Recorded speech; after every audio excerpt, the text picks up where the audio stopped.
Belum genap 40 hari meninggalnya mantan paranormal Ki Joko Bodo.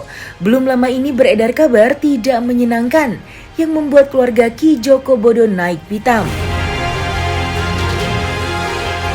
Bagaimana tidak, di media sosial beredar video yang menarasikan keluarga dan anak-anak almarhum Ki Joko Bodo berebut harta warisan.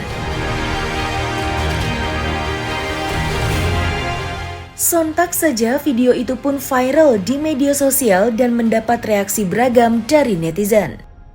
Dari video itulah pemberitaan mengenai keluarga Ki Joko Bodo saling sikut berebut warisan mantan paranormal yang fenomenal itu. Lantas, seperti apakah tanggapan anak Ki Joko Bodo terkait video yang menarasikan keluarga Ki Joko Bodo berebut harta warisan? Dan benarkah pihak keluarga akan memperkarakan pengunggah video yang menurutnya telah menyebarkan berita bohong?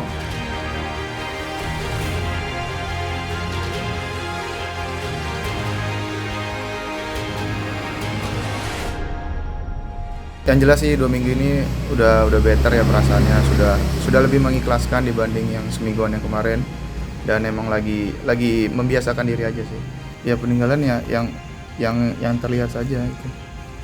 Rumah segala macam gitu. Ya itu apa ya, ada orang konyol aja yang buat berita sih. Itu aja sih. Cuman ya dari pihak keluarga emang nggak pernah merasa warisan itu sebagai masalah gitu. Walaupun ada ya emang orang yang pengen cari masalah aja gitu.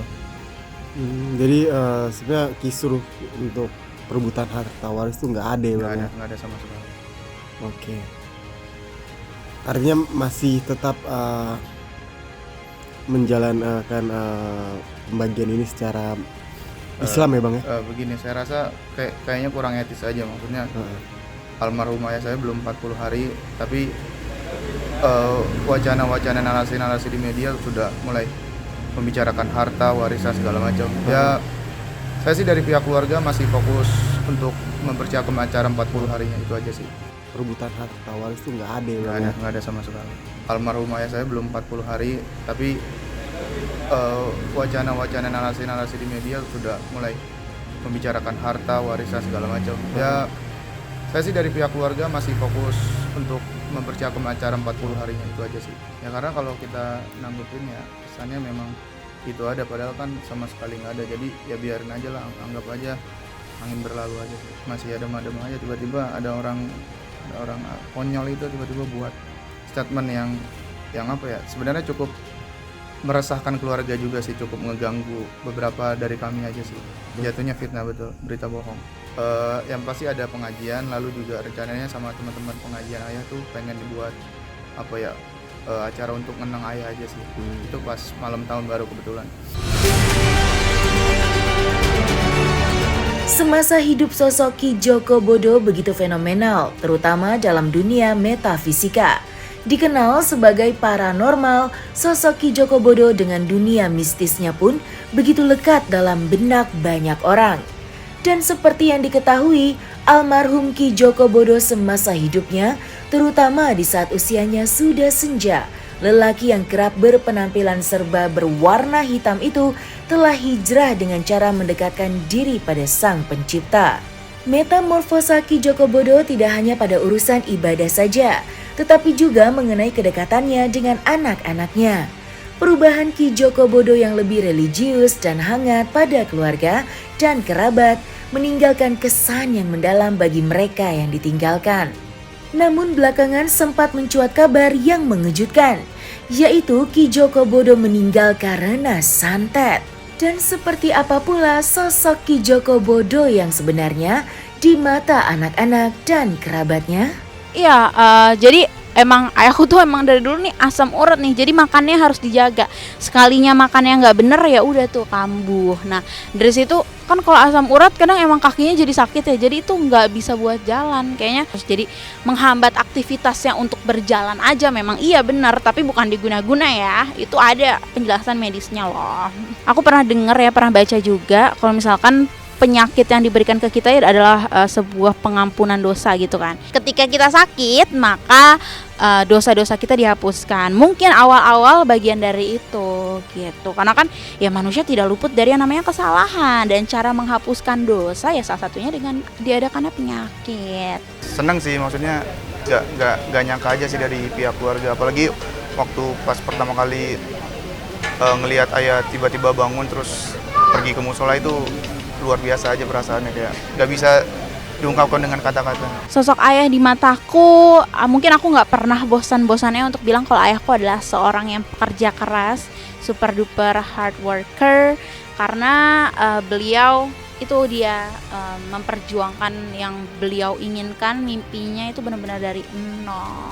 Nih, ayahku tuh selalu nggak pernah ya yang namanya ngelarang kita untuk ngelakuin sesuatu. Jadi kalau misalkan emang kita punya mimpi atau punya sesuatu yang mau dikejar, ayahku tuh selalu bilang, coba deh lakuin apa yang emang buat kamu nyaman. Kalau misalkan mau sesuatu, cari dulu apakah itu sesuai dengan kebutuhan kamu, ataukah itu cuma untuk menyenangkan orang lain. Nah, ayahku selalu bilang kalau misalkan mau menggapai sebuah mimpi itu ya udah usaha sendiri. Pengennya sih apa yang udah diusahakan ayah, apa yang sudah dimimpikan ayah sih pengen dilanjutin. Cuman ya kita lihat situasinya aja nanti. Sebenarnya dulu sempat ada omongan buat pesantren segala macam, cuman nggak tahu nih follow up-nya gimana gitu. Mungkin aku dari pihak keluarga juga cari solusinya. Nggak ada sih, jujur kalau misalkan ngomongin duka, aku nggak pernah punya duka karena ayahku keren banget, hebat banget loh. Kayak aku nggak pernah ada rasa sedih atau gimana, justru aku malah seneng dong punya ayah yang super duper hard worker, jadi bisa aku contoh etosnya. Sebenarnya nggak ada yang kayak gimana-gimana, tapi memang aku sama ayahku suka banget pergi berdua dulu.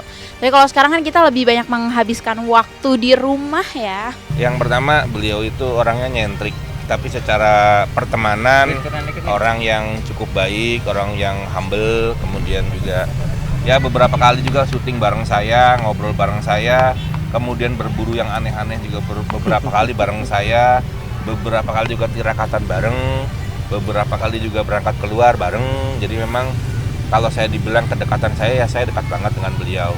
Cuma memang pas beliau ini sakit seperti hilang kabar, kemudian dikontak susah, ketemunya susah, tapi memang secara pribadi orang yang sangat baik.